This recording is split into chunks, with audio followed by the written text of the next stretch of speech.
Guys, listen, it's the Inspirational Power Hour, the virtual edition.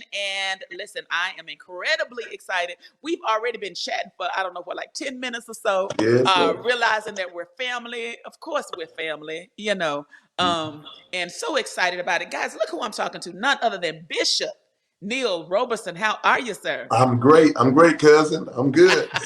That's right. We're just realizing that we're related. I was telling you who my mother was, and my mother was married to a relative of yours, right? Absolutely. One of my first cousins. Yeah. Yeah, and so just from the same area, but Bishop Roberson, so incredibly excited. Your music career, your voice, your ministry has always been so powerful and so moving, and just incredibly excited about brand new music that you're going to tell us all about. But you know what? I always love for my guests to start at the beginning because so many of our viewers are younger. Let me tell you, Yeah. a lot of these people they don't know Bishop Robeson. Mhm. They don't know. So I would love for you to just kind of give us the how you got started in music and the Robeson brothers and all that good stuff. Yeah.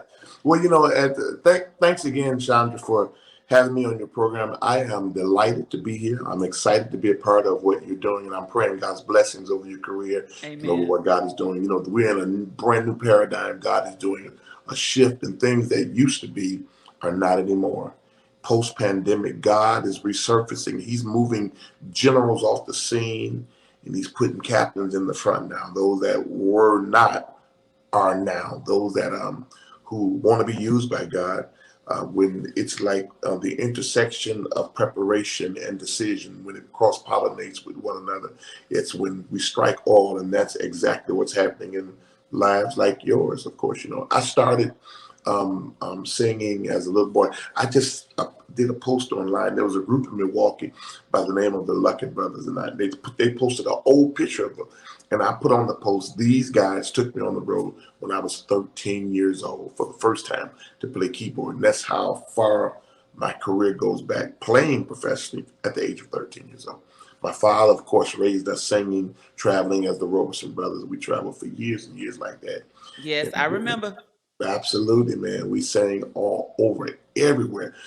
Driving a Cadillac, pulling a trailer on the back of the Cadillac, me and my brother. And of course, Ron Staples with the Mighty Clouds of Joy. I brought him on the road with me at the age of 15 years old, and that's where Joe saw him at. And he ended up with the Mighty Clouds of Joy. But we've been singing for a long time. And of course, when I signed my first record deal, I'm jumping ahead now, but when I signed my first record deal, um, post my musical career. Now, I understand now, in the 80s, I was B.B. King's band director for 5 years. And I played with him. I played with Lynn White. I was her band director for 3 years. I was with Ovi Wright. I was with him as a keyboard player with him for 3 or 4 years. And so I had a rhythm and blues career. And then I produced the Bolton Brothers' first record with the Blackberry Records. And that's how me and the Williams Brothers connected, as I produced their very first record live in Mobile. And then I ended up signing a deal with Blackberry Records, the Williams Brothers. I was supposed to sign with Malaco when Frank was there.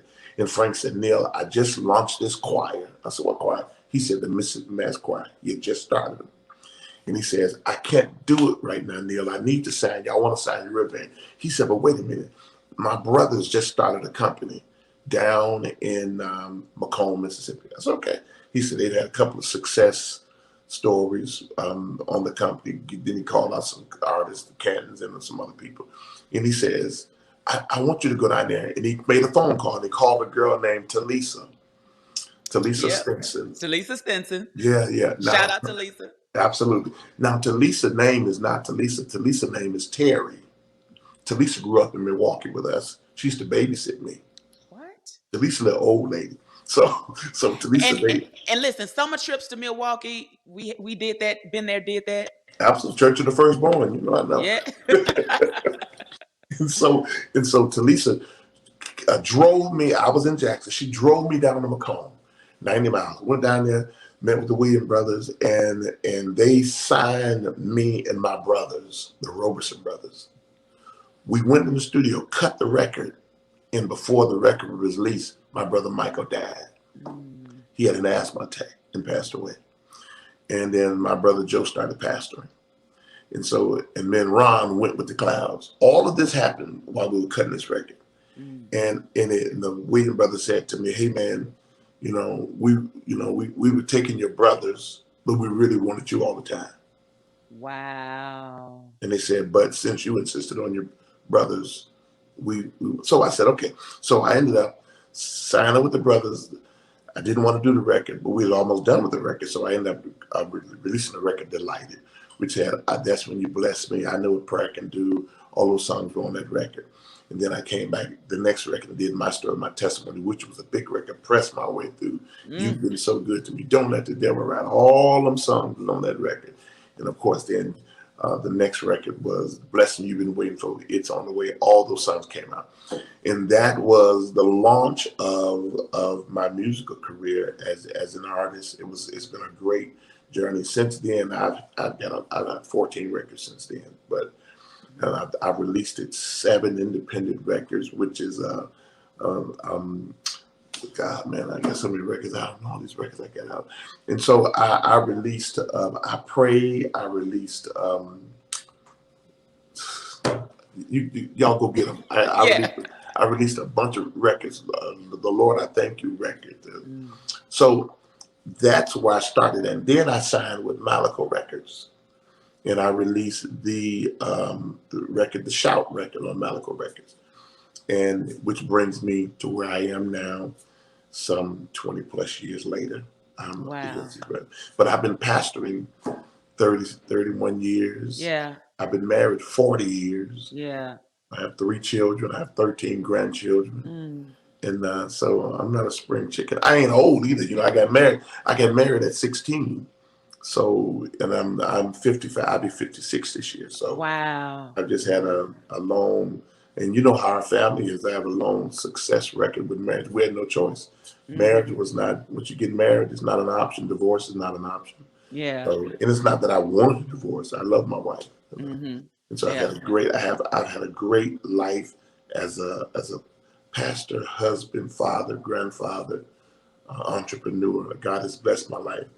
And I owe it all to God for that, because after having a long span of diseases like cocaine addiction, which was a disease that God healed me and delivered me of. And then after my mom and dad died, which they died 3 years ago, a day apart. My mother died my mother had a massive heart attack on Thanksgiving Day. And she stayed on life support from Thanksgiving Day to December 16th. She died December 16th. And then my dad died the next day, December 17th. Wow. And we buried them together one day after Christmas. And then 1 year later, I was diagnosed with lung cancer. And I had lung cancer where I bled from my lungs for 6 months out of my mouth. Every day I coughed up blood every day out of my mouth. And I really consecrated myself, got before God. A lady in our church gave me some scriptures. Me and my wife consecrated ourselves, got before God, and I prayed. I really begged God for my life, much like Hezekiah. And I begged God for my life, and He gave me my life back. And 6 months later, after radiation, 6 months later, one day I went. They did a biopsy on my lungs, in that spot where the cancer was, and the doctor came back in. The pulmonary specialist came back in and told me that the cancer wasn't there anymore. And then he said I had a bacterial infection. And it was gone. And from that day forward, I never coughed up blood again. So my life has been, it's been a place of where God has really, really showed me who He really is. I mean, I believe God. And then through this pandemic, I had COVID one time and didn't know I had COVID. I had COVID back in March when it first came out. I didn't know what was wrong with me, because at that time our former president did not tell us it was there. It was after I came from a convention that I had it. And God spared my life. I was in bed 10 days, didn't know what was up. And God spared my life. And actually, I'm in Chicago today. And the place where I'm preaching in Chicago today is where I was on my way when I got sick back in March. I canceled it. And this is the rescheduling of that date where I am right now in Chicago. Mm, And so God mm. spared me enough to talk about it and to be able to live through it, you know. And so I've had a wonderful journey. I've had a great life, and the half hasn't been told yet. You know, for those of us who've got a chance to live through the pandemic, to live on the other side of the pandemic, the testimony that God has given us is what's going to give not just us victory, it's going to give others victory. It's going to give all of us victory. You know, I'm going to say this. So one day I was, after I got through with Malachi, and I was thinking, I says, God, I need a song. Give me a song. God, I need a song to, to just talk about how good you are. Yeah. I said, God, give me a song. I was there. Give me a song. And Percy Gray called me. Mm. And, Percy, right, he does Chicago Mass. Amazing. Amazing Mass. He said, Percy Gray and Gerald are my country, but they're not from the country. Mm-hmm. They're country, but they're from Chicago. Mm-hmm. So he said, I said, Gray, I said, Percy, I heard this one song this choir was singing. It keeps on making it way over and over again. He said, oh yeah, man, that song did real good. He said it did real good, man. He said it didn't do as good as it could have did, but it did real good. He said it did excellent. All choirs around the world were singing it. Mm-hmm. I said, I remember. He said, yeah. And I said, I thought about recording that song. He started laughing. He says, please do. Wow. And so I went to the studio and I collaborated with James Anderson, which is Todd Delaney's music director, and James Owens Jr., which is Angie Stone's music director. Mm-hmm. We all got together and went in the studio and cut this song, Keeps on Making a Way, and put a twist on it. Yeah. And I tell you something, I'm excited about the song. Yeah. Keeps on Making a Way because it testifies to the fact. And here's what I'm saying. Wherein I can write, and some great songs have been birthed. God has given me great songs. In this season, the Lord said to me specifically, this is not the season to reinvent the wheel. Mm. I'm the same God yesterday, today, and forevermore. I want you to sing about my goodness. Don't reinvent the wheel. Sing about the goodness. Sing about my goodness. And what better song to say than He keeps on making a way? Yeah. Over and over again, always bringing me out. Yeah. Over and over again. Yeah. I'll forever sing His praise. Mm. Man, God, that's And you really are a living testimony. Everything that you just mentioned that God has brought you through, He's brought you're still here, still making music. And I love what you just said about really hearing from God and being clear about your assignment. I think, we all have our specific assignments, and in order to be impactful in the world, I think we really, really have to understand our assignment. Amen. And I think that's what makes us impactful, right? How let me ask you this question. How have you balanced everything? You talked about being a husband, a father, a pastor, a recording artist. How do you balance it all? Or is there balance? Oh, I haven't always balanced. I've been a horrible balancer. Pre-pandemic, I think God sending all of us home was purposeful for everyone Mm-hmm. because I think at some point everybody was off balance. Mm-hmm. Everybody was just hog wild, Mm-hmm. and that goes from Bishop T.D. Jakes down to the little preacher because God didn't send just the little preacher and the little singer and the choir director home. God sent everybody home. Mm-hmm. And those who didn't mess up, those who were balancing, had to go home because a little leavened the whole lump. If one mess up, if small foxes spoil the whole vine. Mm-hmm. If two or three mess up, then everybody go home. Yeah. If one bad apple spoils the whole bunch, everybody go home. Mm-hmm. And so pre-pandemic, and I keep saying pre-pandemic because I believe we're coming out. We're on our way out. We're seeing the light of day. It's not over yet, but Mm-hmm. we're seeing the light of day. Pre-pandemic, I was really, really messing up. I was saying, I'm saved. I got the Holy Ghost. Mm-hmm. I do my best to live accordingly. I understand that perfection is a journey and not a destination. But I'm walking in the direction I need to go in to live a life that's conducive to pleasing God. I'm doing my best. Mm-hmm. But watch this. Pre-pandemic, pastoring great churches, when I should have been home, I'm in other pulpits preaching when I should have been in my pulpit preaching. Mm. I should have been in my pulpit preaching. I'm somewhere in somebody's pulpit singing. When I should have been at prayer at my church, I'm somewhere in revival at another church. I'm I'm just all over the place. You know, let me confess this to you. Back when my sons, I have identical twin boys, and they're 33 years old. They'll be 34 this year. But when they were graduating from high school, I never forget. I was pastoring in Rockford, Illinois. Mm. When these boys was graduating from high school, on the day of their graduation, they graduated on a Sunday. We got out of church, and their graduation started at like 2 o'clock. And I went to the airport and Mm. flew out of town and was somewhere in Oxford, I never forget, I was in Oxford, Mississippi, Mm. doing a concert. I left my sons on their graduation and flew to Oxford, Mississippi for a concert. If that ain't off balance, Mm. that is so off balance. That is so out of place.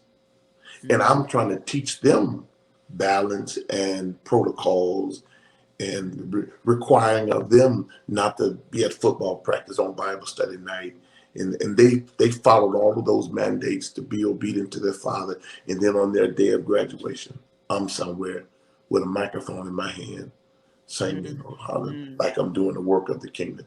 And God says to me, your first kingdom assignment is to your family. And Mm. a lot of people a lot of artists and singers are really going to miss God because they're going to come on this side of the pandemic and do what they did on the other side. And they're not going to Mm. last. Their relevance is not going to be their plight. And I'm saying to you that I was off balance. And what has balanced me now is going home, going on, being at home for 16 months. I got home for 16 months and I was able to sit down and reevaluate things that are important. My wife and I have always been real close, but through the pandemic, I've fallen even deeper in love with my wife. Our Mm. relationship is just absolutely phenomenal. We talk. We're inseparable. She laying over there in bed right now. We're inseparable. She's my driver. She's my friend. She's my buddy. We talk. We laugh. We fuss. We just have a wonderful life together. And she pastors with me. She's that and all. And my children, my sons are entrepreneurs. They're businessmen. My daughter, I have three children. Let's say my daughter, she's an entrepreneur. She's a businessman. She's a nurse, registered nurse, and she's married to a musician. And my sons have great marriages. I have and all of this has helped me balance because they all work in ministry. My daughter-in-law is my administrator. And she don't want to call me and said, Dad, your interview is coming up. Make your appointment. The girl that was my administrator for 27 years, Deborah Lester, on January 2nd, she died. She was with me for 27 years. She died. She brought balance to my life. She tried to teach me balance. Mm. She was Big Jimmy's right sister. Jimmy Wright with Jimmy Jam Terry Lewis. There was the sister. She tried to teach me balance, and I Yeah. insisted in doing my way. But the make a long story short, I balance now by being at home when I came home for those 16 months, studying God's word, knowing what God's requirement is for me as a man of God, knowing what God's requirement of me as a man, and then knowing what my requirements are as a man. This whole artistry business of being a recording artist, being a pastor, all of that becomes second. If I don't get being a man right, Mm. then the artistry is null and void. I refuse to be a public success Wow. and a private failure. Wow. And there are Wow. a lot of people that are on the road and that are traveling singing. You cannot follow them home. You better Mm. not follow them home because I because had to catch myself. I thought to say something. Hallelujah. because what people are publicly displaying is not a picture of what you see at home. That's Mm, you can't follow them home now. Some of the preachers that are preaching, I'm not talking about nobody. I'm a Kojic preacher. I'm in the mhm, Church of God in Christ. But some of these guys, you can't follow them to the house now because what you see up there, you can't go home with them now because that's not the picture. Some of these world-renowned preachers that are preaching all over the world that people are coming by the masses to see, follow them back to their church mm, and mm, see what's and that's not a kicker against anyone, but mhm, you got recording artists dying without life insurance, you got people dying without mm. insurance, you got all kinds of stuff going on, and you find that stuff out when it's over with. People not taking Absolutely. it, they're just living from day to day.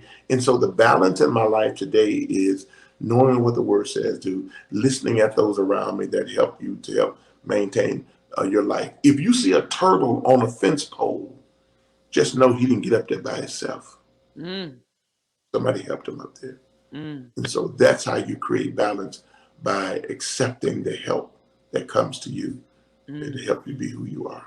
So if mm. that answers the question, hope Yeah. I know I went all the way around the bush to get to the answer, but Yeah, yeah. that's our Well, balance. I appreciate that testimony. I appreciate your transparency of that moment, and I think that the one of the most impactful things is to hear from that is the growth, and the Hmm. wisdom that you realized. Okay, this is off balance, and I got to get that in line. And so, I think that speaks, and that's a life lesson and a teachable moment for Absolutely. everyone, including your children, everyone, artists, all of us. Yeah, Absolutely. yeah. It's important.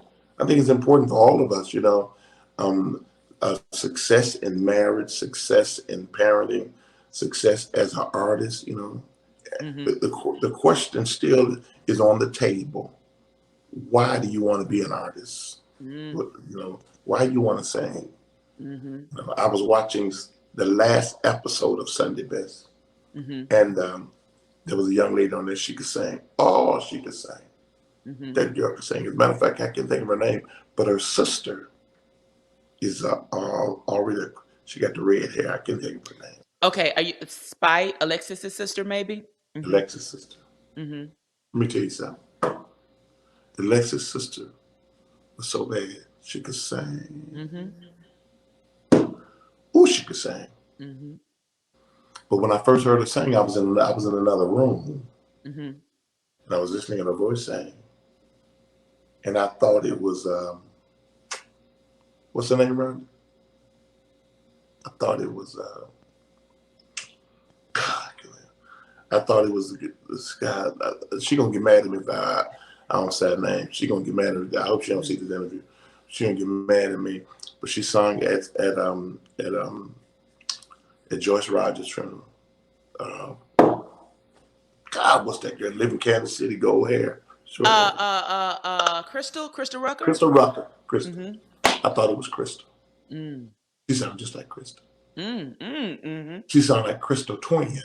yeah. And when I heard her, this is what I said. I said she's not gonna win. Wow. What made you think that? There's only one Crystal. Mm, okay. She sound good. Mhm, She's bad as I don't know what that girl can sing, mhm, but she sound identical to Crystal. mhm. And in the season of artistry, none of us in this entire world has the same fingerprint. Absolutely. Everybody got a different fingerprint. Absolutely. So you have to come into your own. Yeah, I think that speaks. That goes back to what we were saying earlier about knowing your assignment, knowing your assignment. Absolutely. Absolutely. Absolutely. Yeah. And so Yeah. as an artist, your voice, you have to have a voice. You may have some overtones and undertones like somebody else, may sound kind of like somebody, Influences. Absolutely. but when a voice comes on the radio, people can identify that voice. Hmm. They'll tell you without even asking. That's Donnie McClurkin, or that's Kirk, or that's Harvey, that's Paul Porter, that's Bishop Morton. You can Yeah. hear the voice, you know their voice. But if a Hmm. person, his voice say, "Is that Krista Rucker?" Mm. Or is that J Moss? Or is that, Mm. Mm. then there has to be a distinguishing factor to distinguish you from Yeah. someone else. It's almost like a person preaching a T.D. Jakes sermon. I know if Yeah. that's a Jakes sermon or not. Yeah. It's coming, and that's no bad. That's nothing bad against her because when I started singing, one of my favorite singers was Bishop L.W. Bolton Jr. Mm. Ooh, Yeah. ooh. I traveled Yeah. with L.W. I Yeah. traveled with L.W. In a Yeah. long time when I was singing with that, when I was traveling with L.W., he was preaching, I was playing for him. When I first started singing, everybody said, "Boy, you sound just like L.W." Wow. And then at some point, I began to, when I started, my first producer, Ferris Evans Jr., he Yep. started, June started producing me and started pulling other stuff out of me, and it Mm. separated me from that sound alike, Yeah. so you kind of distinguish the difference between the two in my Yeah. production. Yeah. Yeah. Listen, this has been absolutely amazing. We could talk all day long because we have so many ties, background, hometown, Absolutely. family, Yeah. people, all that same thing. But again, I say incredibly excited to have new music. Yeah. I want everybody to make sure that they follow you online, keep up, check out the single. Is it out? It is available now for everybody to listen It's to. not available yet. Okay. It just hit radio. So All right. uh, Well, we're about to play it. You're about to hear it here. go So for it. Yeah, go for it. Go for it. yeah, Go but for it. give everybody all your social media info so they can follow you online when it Okay, releases. okay. So you on Facebook, it's Neal Roberson. On YouTube, it's official Neal Roberson. On Instagram, it's Bishop Neal. Instagram, Bishop Neal. And so don't forget Facebook, Neal Roberson. YouTube, official Neal Roberson. Instagram, Bishop Neal. Twitter, Bishop Neal. So those are my Um, sites. all right, so right now we are about to take a listen to the brand new single from Bishop Neal Roberson off of Yes, hopefully an upcoming full album, right? absolutely, absolutely, Absolutely, absolutely, absolutely. absolutely. But right now we're about to take a listen to it, and you know what? I would absolutely love it if you would set this song up and introduce it to our listeners. Listen, in the midst of everything that's going on, there's an upcoming project that's coming out. It's entitled "I Made It." This Mm, song from that project is entitled "He Keeps On Making a Way." Enjoy it. amen. It's the inspirational power hour.